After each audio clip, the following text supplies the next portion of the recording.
Good evening and welcome to Aware on the Air, presented by members and friends of Aware, a local peace group. The name Aware is made up of the initials of our full name, Anti-War, Anti-Racism Effort. I'm Carl Estabrook. We're recording this at noon on Tuesday, October 3rd in the studios of Urbana Public Television, Urbana, Illinois. As the fall semester finally gets underway in earnest at the little university around the corner, September ended with two panels on the U.S. war, one even sponsored by a unit, as they say, at UIUC, in fact several units, and the other sponsored by Aware. And we have with us tonight Professor Mort Brussel, who had the gumption to attend both panels. Our subject is the wars the U.S. government is waging around the world and the racism against people in foreign countries encouraged sotto voce by our government as an excuse, not the reason, for their wars. At this moment, the U.S. is making war and killing people in Afghanistan, Iraq, Libya, Pakistan, Somalia, Syria, and Yemen. Thousands of U.S. troops are fighting in these wars, although most Americans are not aware of it.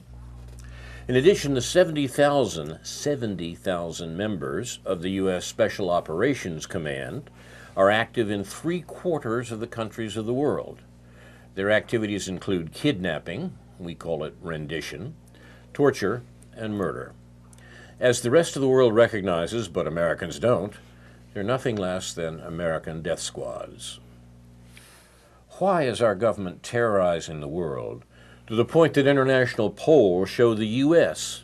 is by far the most feared country in the world, not Russia, China, North Korea, or Iran?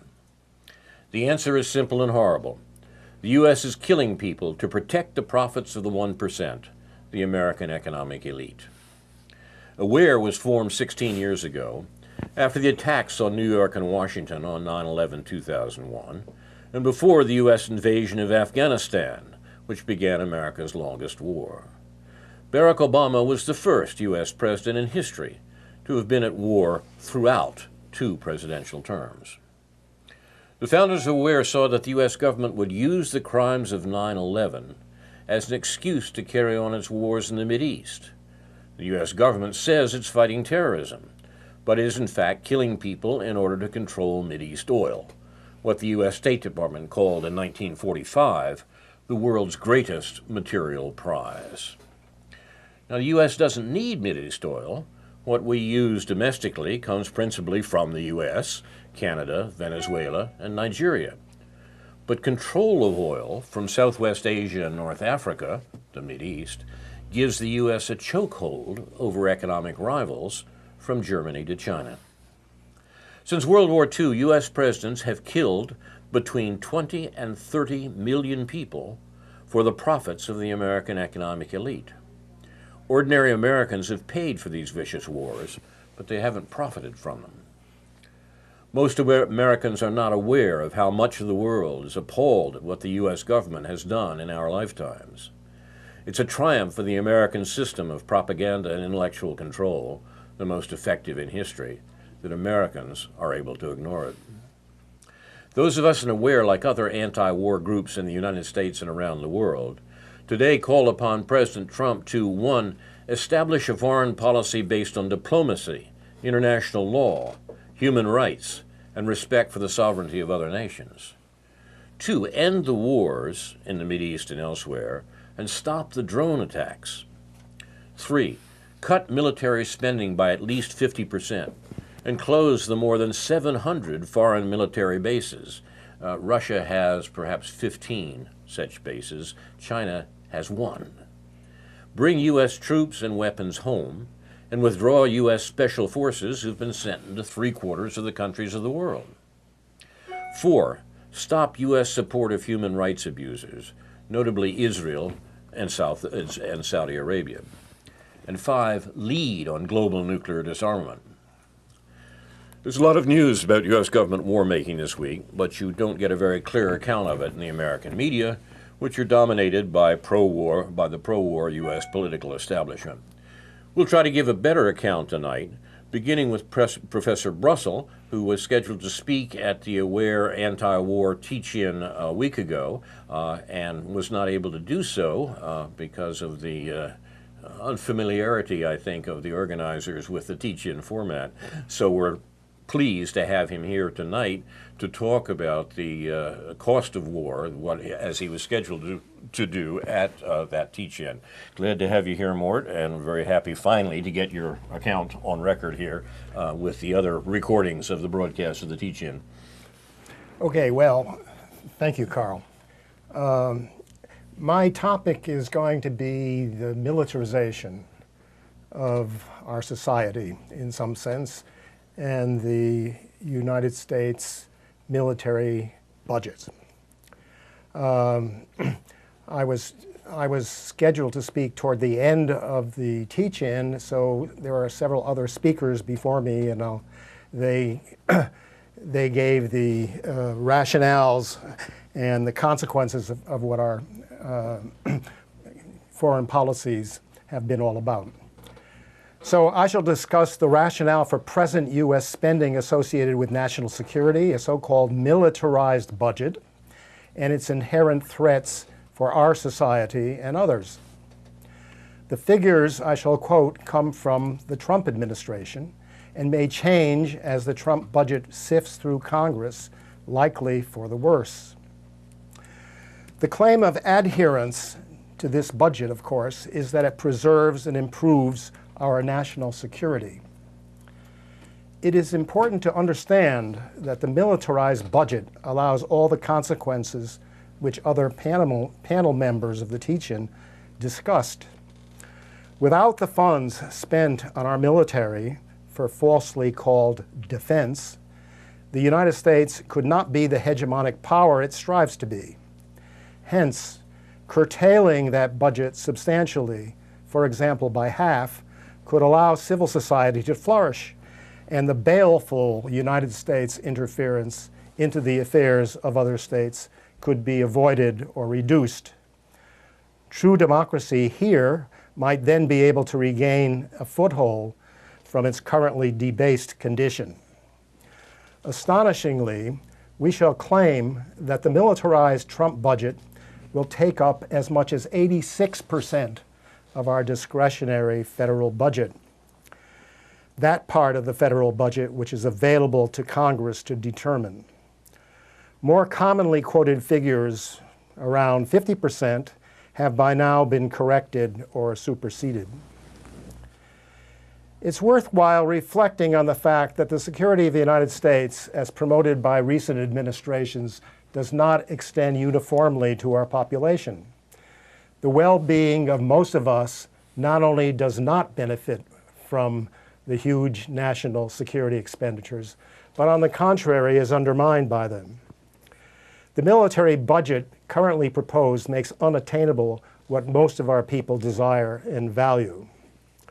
Reduced military expenditures would enable other needs, social and material, to be met, for health research, for public education, free through college perhaps, for affordable and efficient universal health care, for national infrastructure, roads, bridges, etc., for national parks, monuments, and wilderness areas, for cultural pursuits, music, the arts, museums, for the environment, for ameliorating state debts, of which Illinois has a large debt, for improving the criminal justice system, and not least for mitigating the effects of global warming and for managing our natural resources.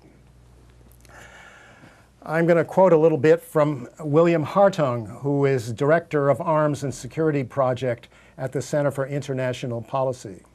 He said, "Preparations for and the pursuit of war will ensure that any future America is dirtier, sicker, poorer, and more rickety and less safe." With all the military spending and the increase planned by the Trump administration, the danger is that we shall forever be looking for new conflicts to engage in, to finding new enemies to scare our people. End of quotes for Mr. Hartung. There are fundamental moral issues to be considered. Our government's policies, using its military and intelligence arms, have abandoned core human values in its wars and subversions, trampling on international recognized norms. Those policies have wreaked death, maiming, and destruction in Iraq, Afghanistan, Libya, Syria, Yemen, Somalia, and surreptitiously, a little bit surreptitiously at least, in Africa. While they are intent on destroying and destabilizing those governments not bending to our will, namely Russia, China, Iran, North Korea, Venezuela. At the same time, our government supports a warmongering theocracy like Saudi Arabia and the harshly repressive so-called but phony democracy Israel. All this is made possible by the Trump 2018 military budget, which I'll summarize using figures admirably elucidated by William Hartung. The budget, about $1 trillion, that's 1,000 billion, is hardly ever scrutinized in mainstream US media. And when it does, it avoids comparing our military budget to those of other nations. Yet, it is enlightening to know that our military budget is greater than the combined sum of the military budgets of the next top 9 or 10 nations, and is about 10 times greater than Russia's and 3 times greater than China's. Yet our military spending must increase, we're told.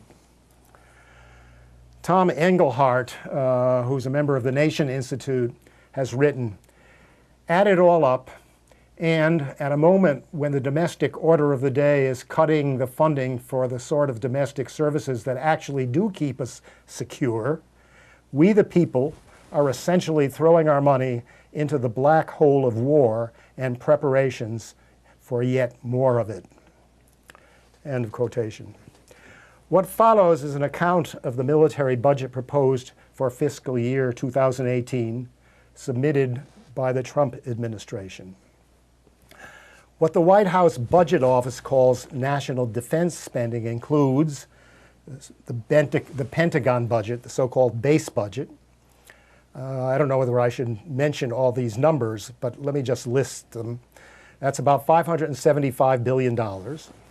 There's the war budget, which comes under the rubric of Overseas Contingency Operations, OCO, which is supporting our wars in Iraq, Afghanistan, and elsewhere. It comes to about $65 billion. There's the Department of Energy nuclear budget, which is greater than $20 billion, which takes care of our nuclear warheads, nuclear laboratories, naval reactors, and the cleanup from the radioactive waste which is produced thereby. And then there's other defense so-called catch-all expenses of $8 billion. The total White House national defense spending budget then adds up to $668 billion and would be about 54% of the total 2018 discretionary budget. It is a budget subject to waste, as one would expect from one which has never been passed in audit. Amazing. Yet there are more components to be counted. The additional components are for Homeland Security, about $50 billion. Military aid from the State Department, about $7 billion, which is spread around 140 countries or so. Support for veterans, the Veterans Administration, $186 billion. There's military retirement costs, about $80 billion. And then there's the military share of interest on our national debt, which has been estimated to be about $100 billion. The grand total Trump 2018, what I call militarized budget, then comes to $1.09 trillion, an astounding 87% of the federal discretionary budget. Even if one leaves off the defense share of interest on the debt and the military retirement items, the military budget comes to about 73% of the total discretionary budget. So why do we have such a gross militarized budget? Do we need it? I list 5 predictable rationales for it. The first is to prevent attacks from adversaries: China, Russia, North Korea, Iran, Venezuela. Such attacks seem highly unlikely in view of what would be an inevitable U.S., very possibly nuclear response. Only Russia and China, considered to be our main adversaries, however, have the recognized capability with their ICBMs, their sea and air power, to attack U.S. territories. North Korea is repeatedly proclaimed as a threat, but is only a potential threat, and only then if we would attack or threaten to attack it, as we are doing with current even military exercises around its borders. Even then, the effectiveness of North Korean ballistic missiles and nuclear weaponry is considered doubtful by experts.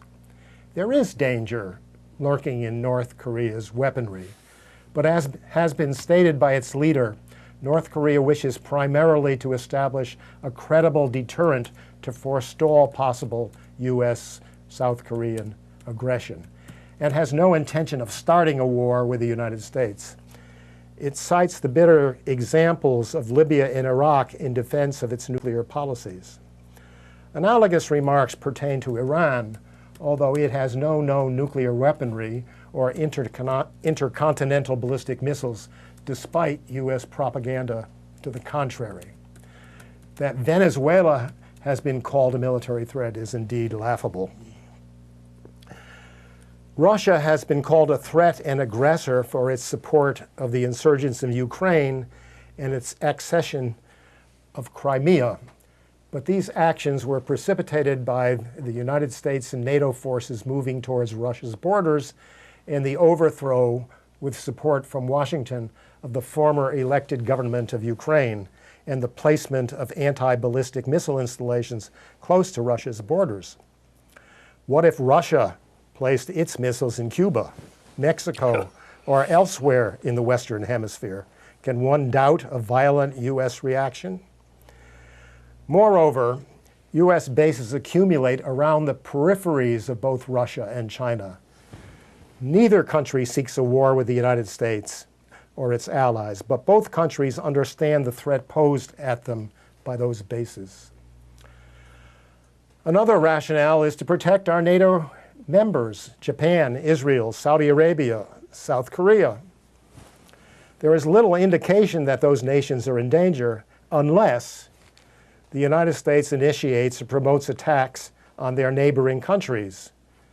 For example, an attack by the United States on North Korea might cause Japan and South Korea to be attacked. A U.S. attack on Iran would possibly invoke retaliation against Saudi Arabia and Israel. Both North Korea and Iran have been threatened by the United States, as is clear from the ongoing hostile remarks of the Trump administration. Another rationale is to protect our so-called national interests. What seems obvious is that the overwhelming United States military capability serves mainly to safeguard our broadly inflated national interests. What this entails is that the U.S. power structure, corporate and governmental, will not readily tolerate competitors to its perceived interests. The United States has to be in a position to demand that others provide resources that it needs or craves, such as oil. Moreover, the United States wants to be in control of those resources. This is why we maintain approximately 800 military bases. Carl said 700. No, it's a rough number. Right. Around the globe, and attempt to control sea and land routes for our commerce. Not only do we wish to extend our control on land, sea, and air, but we wish to control outer space as well. Efforts to create what our government leaders call global stability, a term often used, means that we must be able to counter opposition to our interests. Thus, we cannot admit the sovereignty of nations which do not acquiesce to major U.S. policy objectives. Another rationale is that we're fighting terrorism.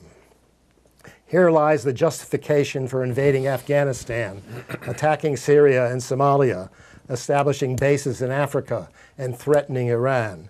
Although it's generally recognized that terrorists tend to emerge from and are formed in lands subjected to destructive and murderous actions. Terrorism in the present global context is the terrible response of the weak against the ravages of the strong.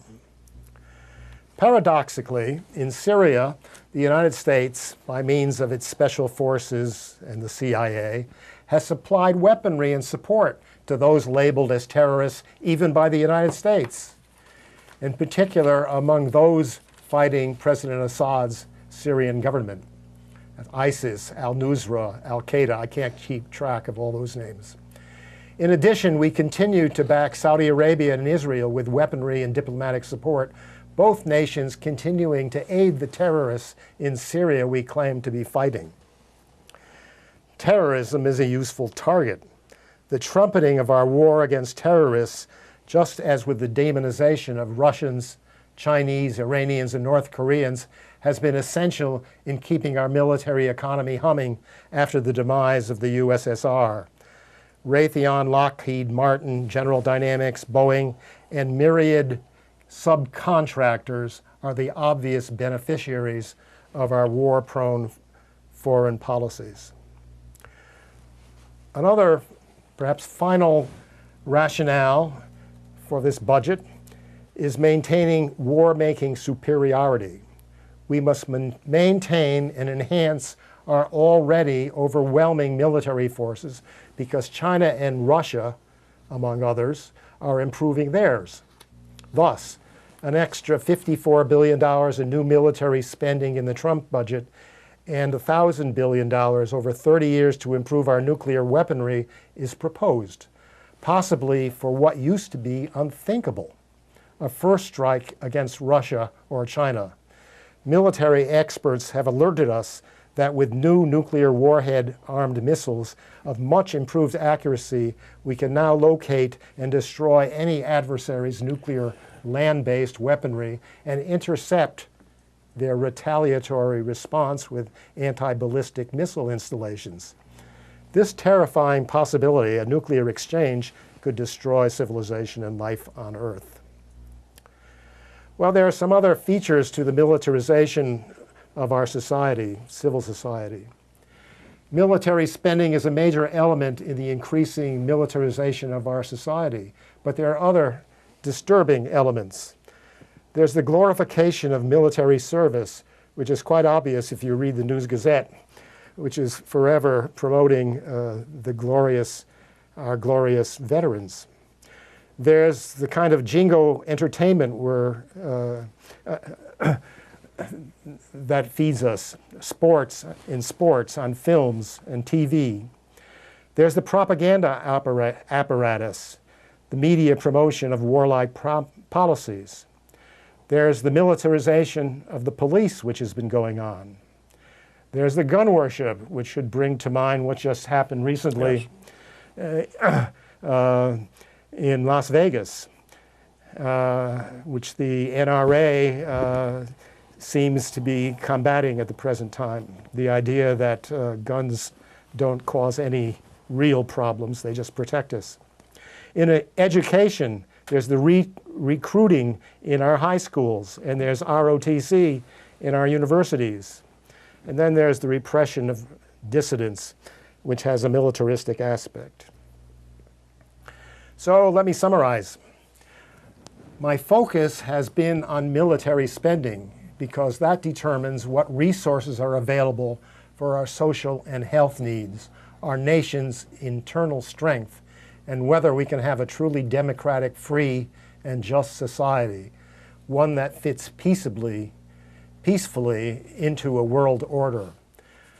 The world would be safer and more prosperous if the resources of the United States were used beneficently, not as at present to impose our hegemony. I leave with a question. Is our present global and national situation inherent to the prevailing economic system, capitalism? Does our economy need its wars? It needs its wars. That's it. Thank you, Mort.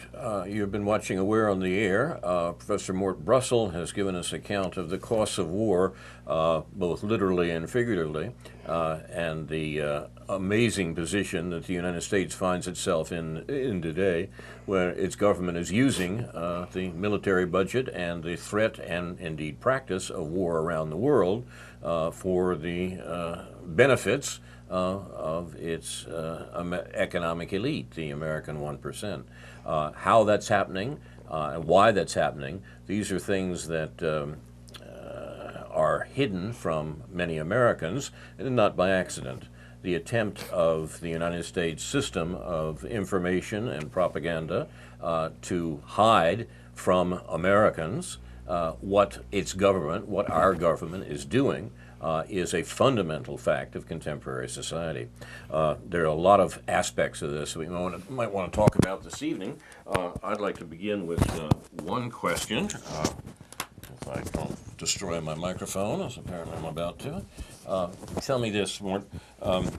The common explanation that the U.S. can't do various things, from single-payer health care to free college as the way it exists in other countries of the world, and social supports of various sorts, because it's necessary for us to protect the free world with this astounding military budget you've been describing. Now, that's nonsense, that's whole cloth, but the assumption behind it probably needs to be questioned too. The assumption is that the U.S. has to spend money on, that the U.S. only has so much money it can spend, so to speak, and a lot of that has to be taken up by the military budget. My revered economics teacher long ago in college, John Kenneth Galbraith, used to say, no one ever turns down a check signed by the United States government.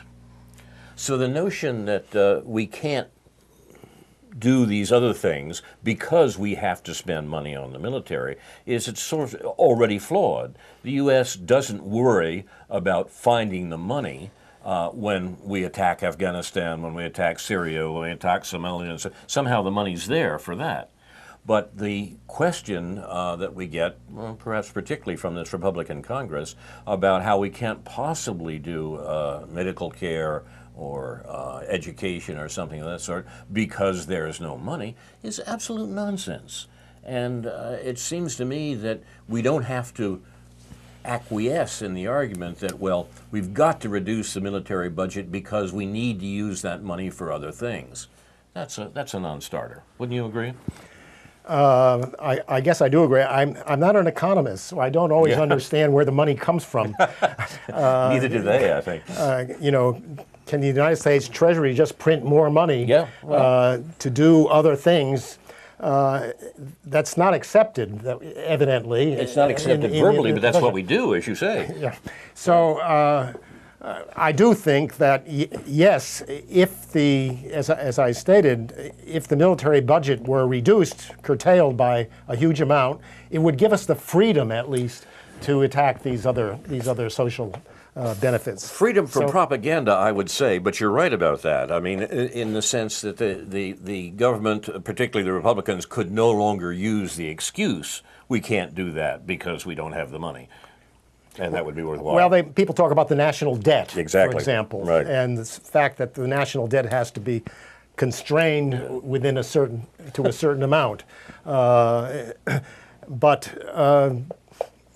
I'm not clear about those things, so I can't cogently argue what's the virtue of that argument about the national debt. It is getting to be a huge amount of money, which it's claimed that our taxpayers will have to provide. We'll have to, yeah. This is worth talking about. My colleague David Green, who's often on this program with us, talks about the interesting things that are being said by people who are involved with what's called modern monetary theory. And that's contemporary economists who basically take up Galbraith's point that nobody turns down a check signed by the U.S. government, and that these are really political posturings that prevent us from doing worthwhile social things that our government should be accomplishing, but they say, no, we can't because it's too expensive and the money's going elsewhere. Yeah. This is a theme we'll come back to. By the way, this striking overview that you've presented tonight, I'd love to place your text on the Facebook page for Aware, if that'd be okay with you. Of course, and sure. let people who heard this evening check the text and see how this important argument proceeds. I'd like to turn now to another important discussion that you were also involved in a week ago, and that was an unusual panel on the university campus dealing with an important topic. Most panels on the university campus don't deal with important topics, it's been my experience. But the various units on campus did indeed sponsor a panel on Iran and U.S. relations with Iran last Friday, a week ago today. And the principal speaker was Trita Parsi, who is who founded what does he call it? The Iranian American NIAC, I think. NIAC, I don't remember. Yeah, American Iranian Council or something like that. Yeah. A very interesting fellow who's been writing on this issue of Iranian American relations, particularly in the wake of the so-called nuclear deal that's been talked about in an amazingly ignorant fashion in recent American politics. Tell us about the panel and what you took away from it. Do we actually have to praise our friends in the various units on campus for putting this together? I think, well, give them some credit, yes. Yes, yeah, exactly. So Trita Parsi was an interesting person. He has many contacts. He's been to Iran many times. He was born there, right? He was born there, right? Well, he was probably born there. He is an Iranian American. Right. And I think the most interesting thing that he said, from my point of view, was that this whole business about the dire threat from Iran's potential nuclear weapon development was not really an important issue. I think that's right. And what he did say was that the important issue was to placate America's friends in the Middle East, namely Saudi Arabia Who would that be? and Israel, That's right. and to establish the kind of control that we've been establishing throughout the Middle East. So it's a geopolitical question, and he went into considerable detail to emphasize that. He did say that the Iranian bill, the Iranian agreement that was established in the Obama administration, was useful in some sense from a proliferation standpoint, and to negate what Iran might be wanting to do with the nuclear issue. After he spoke, and I don't remember other details that he spoke about, we had two technical experts addressing the Iranian threat. This was Fred Lamb, who is a professor at the University of Illinois, whom I greatly respect, in fact. Former colleague of yours, right? Yeah. And another fellow named Matthias Gross-Perdekamp, who's a nuclear physicist who has been interested in these subjects.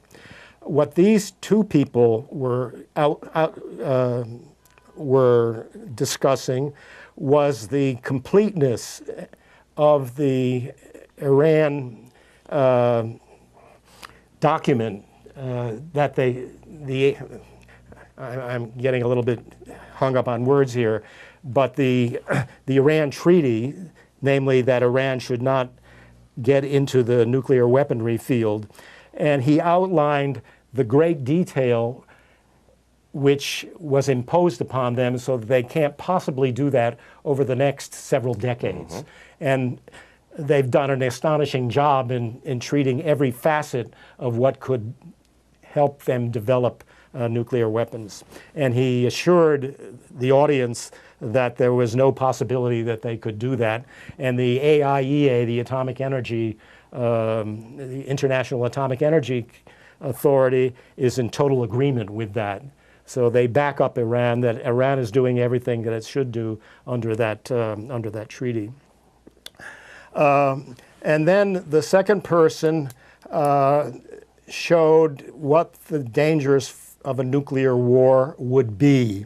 So he showed a map, for example, of the Middle East, and if a bomb were being exploded over Tel Aviv, what would happen? I thought it was a curious selection of places to target the bomb. Exactly. And he showed the plume of radioactivity which went toward the northwest into Lebanon, etc., and the number of people who would be killed instantly and then who would be made terribly sick thereafter. And then he showed a similar thing for Tehran, the capital of Iran, and illustrated that. And my reaction to all that was rather simple. And so I asked the question, is Iran uniquely evil amongst the countries? Why wasn't Israel, for example, mentioned in either of these topics? Well, very interesting. Fred Lamb said, I wasn't asked to talk about that. I was only asked to talk about the technical details of the Iran treaty. Quelle surprise. And really they didn't have an answer for that. Mm-hmm. But that's an obvious question to ask.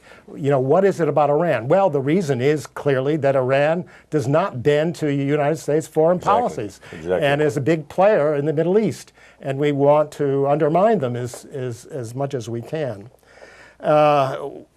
Whether there'll be an attack on Iran, which the Israelis and the Saudis would like to see happen, we don't really know, in fact. I think there's skepticism that will happen. But anyway, that's the general tenor of what went on in that session. Well, it's not surprising, including the slant that Fred was responding to. It's an important topic, and it's a topic that I think is perhaps particularly overcome with propaganda and ideology in the discussion we get in this country. What the Obama administration was doing in this agreement with Iran, and remember the agreement involves a number of other countries as well. The European countries are party to this agreement. What the Obama administration was doing was attempting to reincorporate Iran into what Henry Kissinger used to call the overall framework of order in the Middle East. Now that's a loaded phrase because the overall framework of order was the attempt by the United States, the generations-long attempt by the United States, to control energy flows from the Middle East, to control oil. And remember, the U.S. interest in the Middle East is not for access to oil. We have all the access to oil we need, even more than we need these days, and that's another problem with fracking and whatnot. But the access to oil was not the cynosure of American policy. It was rather control of oil. And this has to do with the American rivalry with Russia and China. The control of oil from the Middle East after the Second World War gave the U.S. a chokehold over other countries that needed energy resources from the Middle East or were part of the international oil trade like Russia. The American control was absolute for all practical purposes, while the Shah ruled in Iran. Now remember, the Shah ruled Iran for a generation between the CIA's overthrow of an elected Iranian government in 1953 and the revolution in Iran that threw out this American client, this dictator, who ran Iran for a generation. Now, under those circumstances, the U.S. had to some extent, lost its control over oil flows from the Middle East because Iran is a major oil producer. What it was trying to do under the excuse of dealing with the nuclear question was to reincorporate Iran into the system, the overall pattern, the overall system of control that Kissinger was talking about. Now, they haven't got it yet, but that was the way in which they were going. That's the use of Iran as part of the American system of control of Middle East energy flow was the goal of the Obama administration. It was particularly acute because the entente between Russia and China these days included sponsorship of Iran and support for Iran's major ally in the Middle East, that is Syria. It was only because Russia supported the Syrian government that the Syrian government was able to withstand the subversive attack of terrorists and jihadists that the Obama administration promoted. We sent terrorists into Iran, just as 40 years before we sent terrorists into Afghanistan, in both cases to harass the enemies of American control of the region. Russia stopped that. Russia prevented the overthrow of the Damascus government. They've not been forgiven in D.C., and at least part of the source of the Russiagate nonsense that we hear from liberals and conservatives in Washington these days is a reaction to this frustrating of American plans for control of the Middle East. So this issue, the issue of Iran itself, and as Mort suggests, the question of Iranian nukes is imbricated in the American policy for the region, and that hasn't changed, by the way, from the Obama to the Trump administration. That's what we're dealing with right now. So Iran remains an issue, but it's a battle by night because the real interests, the real concerns, the real goals of the players, including primarily the United States, are simply not acknowledged. What we get is this nonsense about whether Iran can produce a nuclear weapon and attack New York. You know, I mean, it's very silly, important as the question of nuclear weapons is, but we're not getting a straight story from the American government. If we look for a while, we can find the real interests of the American government in both the Obama and Trump administrations there, and it's not a pretty sight. Yeah. Well, it's clear that the United States is trying to change the policies of the Iranian government so that they would be consonant with our other general policies. And the sanctions are one of the methods that we're trying to use. Iran has been hurt by those sanctions, yes, as Trita Parsi outlined, but it's still a country which has a fairly large middle class. It has a good educational system, and it's not likely to be undermined by that. I asked the question of Trita Parsi, so Iran's wealth still depends to a large extent on its exports of oil. And they have in the past exported a lot of oil to China, for example. China has relied on that. Exactly. The United States has pressured China, evidently, so that China now has reduced its supply from Iran, and the agreement was that Saudi Arabia would make up the difference. That's part of the would make up the difference in supplying China with oil. In supplying China with oil. Once again, it's the structure of control which the U.S. has had under various arrangements since 1945 of Middle Eastern energy flows. Remains the point of American policy. The Pentagon even has a special term for it. The Pentagon speaks of offshore control.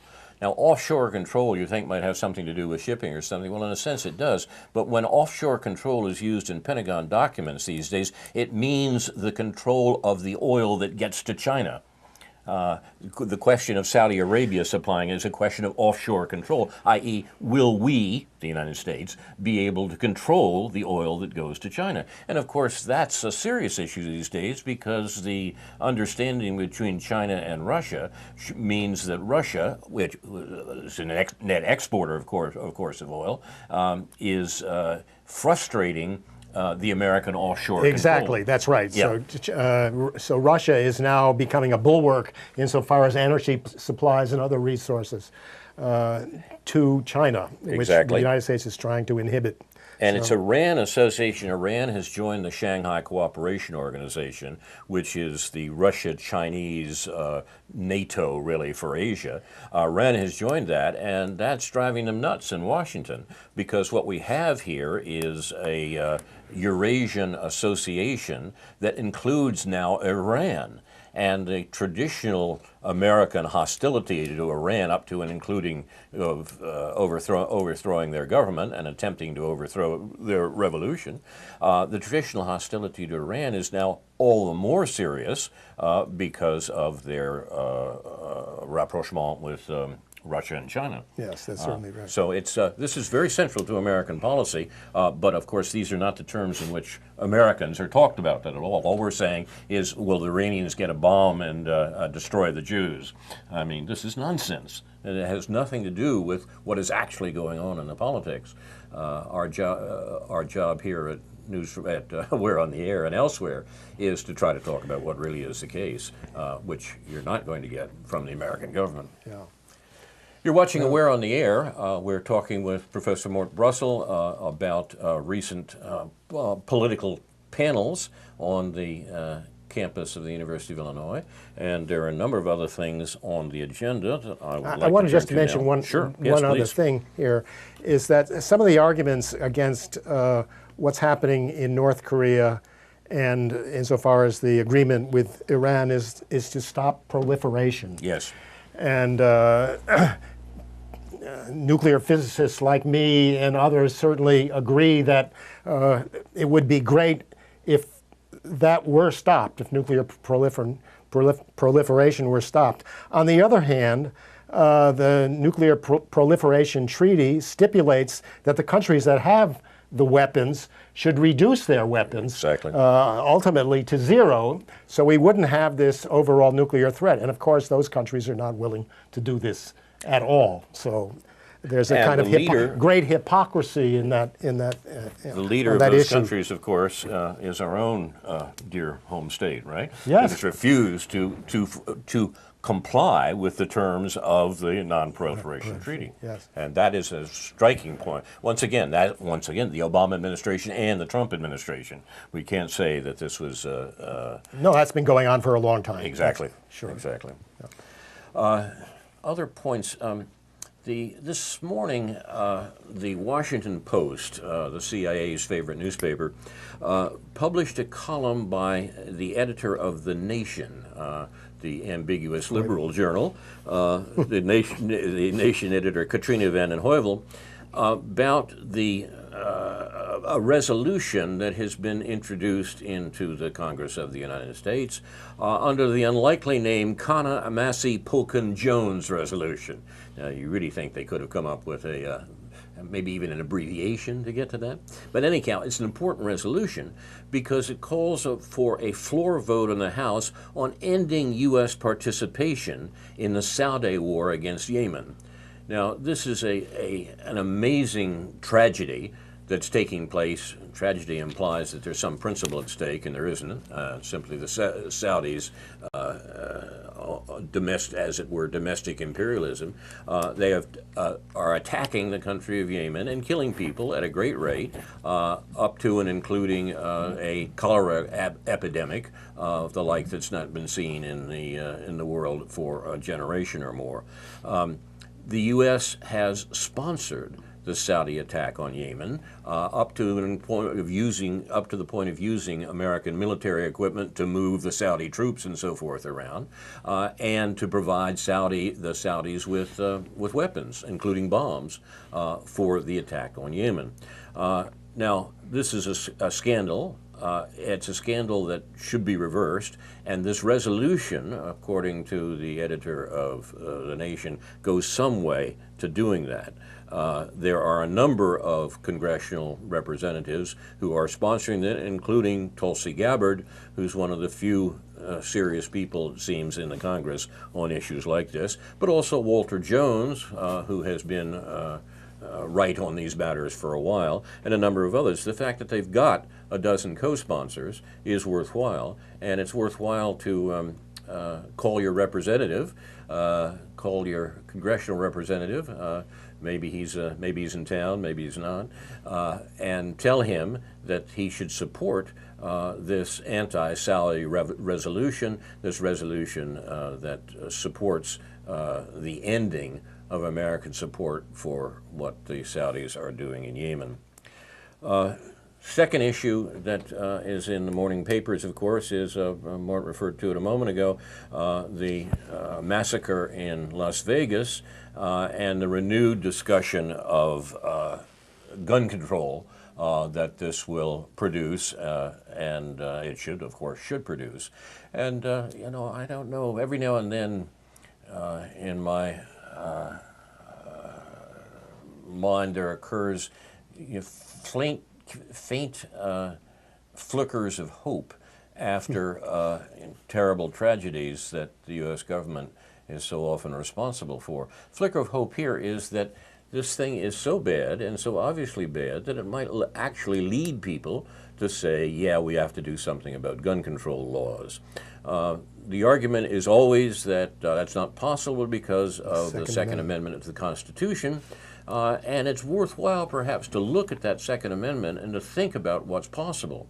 The Second Amendment of the Constitution, adopted in 1789 to protect the state governments, the existing state governments, which of course were slave governments throughout the U.S., to protect those governments against the competition of the newly formed national government.